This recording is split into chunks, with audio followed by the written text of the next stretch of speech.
Ada seorang orang soleh, Bapak Ibu sekalian, kisah berhubungan dengan keluh kesah kepada Allah. Orang miskin, anaknya 4-5 orang, susah hidupnya.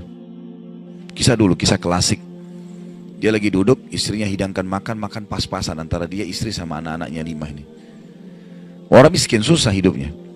Ada yang ketuk pintu malam-malam, begitu ketuk pintu dibuka, dia suruh istrinya buka. Buka, ternyata orang miskin yang lain minta makanan.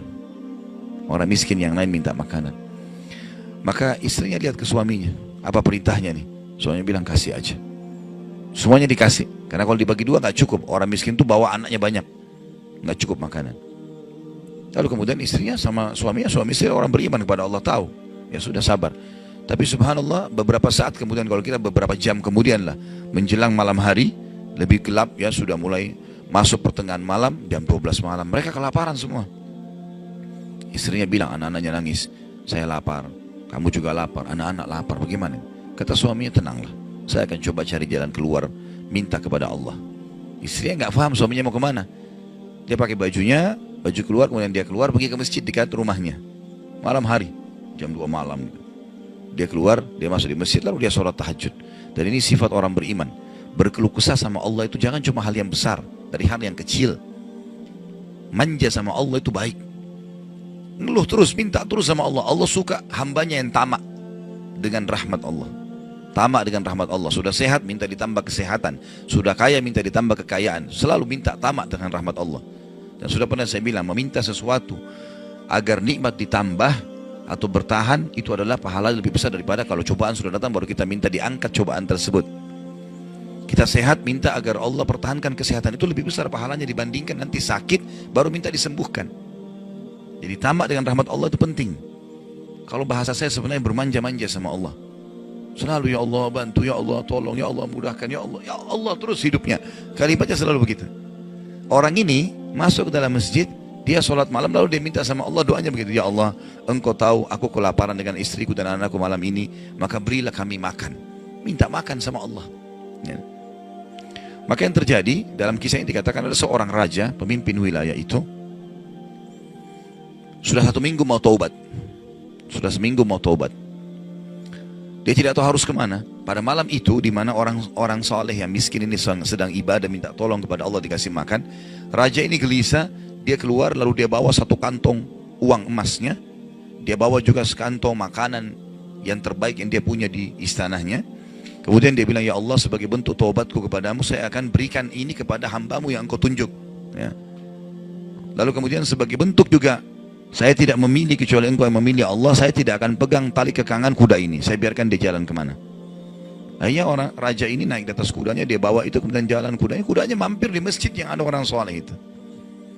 Dia bilang, saya tidak tahu kenapa kuda ini mampir di masjid, lalu saya turun, saya temukan dalam masjid, waktu zaman dulu gak ada lampu, gak ada penerangan, cuma dia dengar suara, gelap di masjid. Dia masuk, temukan ada orang ini lagi berkeluh kesah sama Allah, minta ya Allah saya sama istri saya kelaparan sama anak-anak, berilah kami makan. Gitu kan. Maka dia bilang, raja ini pun setelah orang itu berdoa sholat lalu dipanggil, dia bilang, saya seorang raja di sini, saya raja di sini, saya sadar bertobat kepada Allah dan saya dengar doamu, tadi kau minta makanan, maka ini saya kasih, ini harta saya yang saya niat sedekahkan dengan makanan, ambillah. Dan kalau kau punya masalah lagi, datang ke istana saya, kapan saja. Kira-kira saya mau tanya, Bapak Ibu sekalian, kita jujur menjawab. Kalau seandainya kita di posisi orang ini, kita sudah dapat solusi. Kalau kita sekarang mungkin ada orang kasih kartu nama, nih ya, butuh apa saja telepon saya. Misal presiden, tidak usah presiden, terlalu tinggi lah. Misal seseorang kita temui orang kaya, ada masalah apa saya telepon ke saya akan bantu. Saya yakin umumnya orang meninggalkan Allah pada saat itu. Sudah selesai, dia pikir orang ini sudah bantu, sudah selesai. Tiap hari telepon orang itu, telepon dikasih bantuan. Perhatikan orang soleh ini apa yang dia bilang. Waktu raja itu bilang, kalau ada keperluan apapun datang ke istana saya. Dia bilang, saya demi Allah tidak akan datang kepada anda kalau saya punya masalah.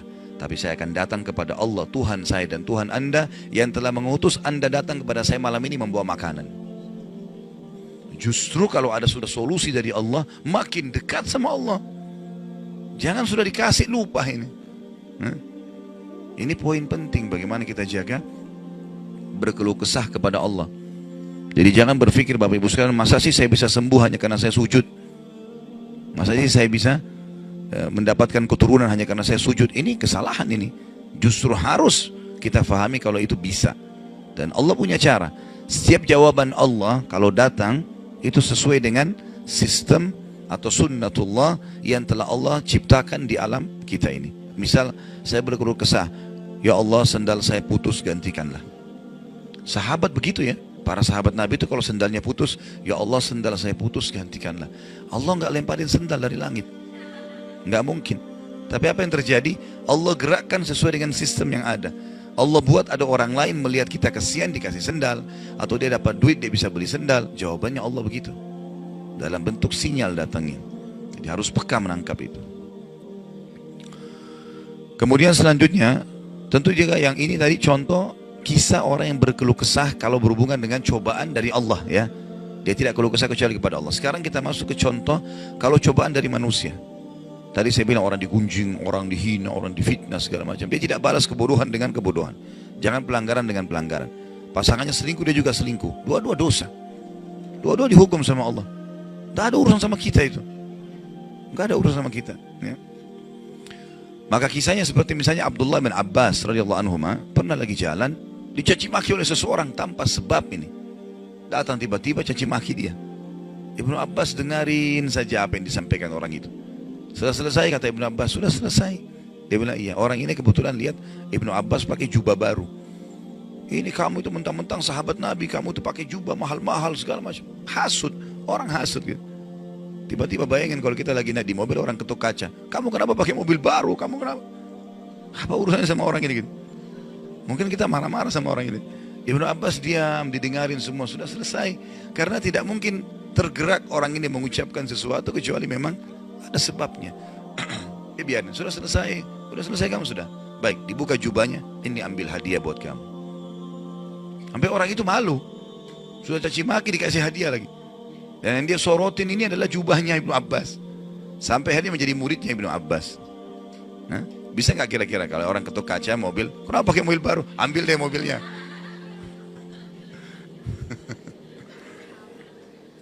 Baik, kisah yang lain, Ali bin Husain radhiyallahu anhu. Ini cucu Nabi SAW, anaknya Husain, ya, radhiyallahu anhu ajma'in. Terkenal dengan Zainal Abidin, masyhur dengan kesalihannya. Dia pernah jalan dicaci maki oleh orang tanpa sebab ini. Mentang-mentang kau turunan Nabi, mentang-mentang kau begini, mentang-mentang kau begini, dicaci maki. Dia diam saja.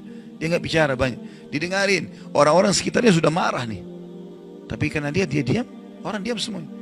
Sampai udah selesai dia bilang, wahai saudaraku, kalau seandainya kamu tahu lebih banyak tentang aku, mungkin kau akan lebih banyak cerita tentang keburukan. Saya ini banyak dengan keburukan, gitu kan? Kemudian dia bilang sama orang di sekitarnya, ada pegang uang, ada bawa duit, kasih orang ini 1000 dirham dan tunjukkan alamat kita. Siapa tahu dia punya hajat. Orang itu jadi tambah malu gitu. Ya.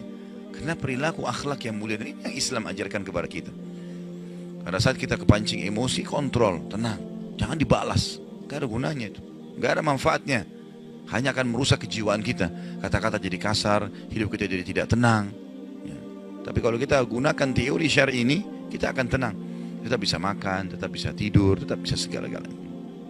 Baik, kita berdoa kepada Allah SWT, semoga majelis kita diberkahi olehnya dan dijadikan sebagai tambahan amal kita pada hari kiamat.